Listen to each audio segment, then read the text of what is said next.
Generally, when you're doing lymph node aspirates, there isn't really a requirement to clip and prep the site. This dog has been clipped anyway. If you were going intra-abdominally or intracavitatory, you would always want to do a surgical scrub of your site before you pass the needle through. But generally for lymph nodes or for superficial masses, you don't need to do that. I would just give the site a quick swab down with some alcohol just to give it a wee clean, so you're not introducing any infection. And there's two techniques that we can use. There is the needle-only method and a suction method. The needle-only method is usually adequate, and for lymph nodes, mast cell tumours, round cell tumours often exfoliate very easily, so all you need to use is the needle. When it's more fibrous masses, so maybe things like sarcomas, carcinomas, they tend to not exfoliate as well, and you may need to use suction. So I'll always try the needle method first, and if that doesn't work, then I'll move on to suction.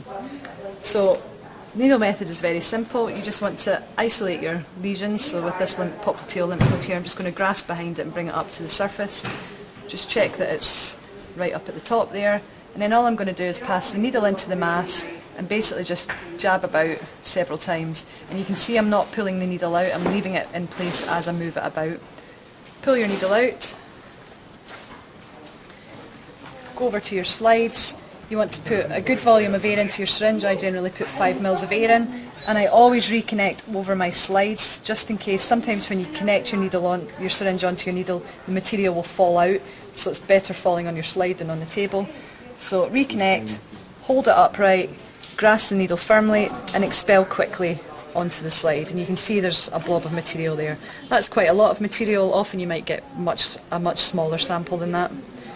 So you then want to pick up your slides, and you're going to lay down a slide on top, depressing it so that the material spreads out, and then just gently and evenly pull your slide across.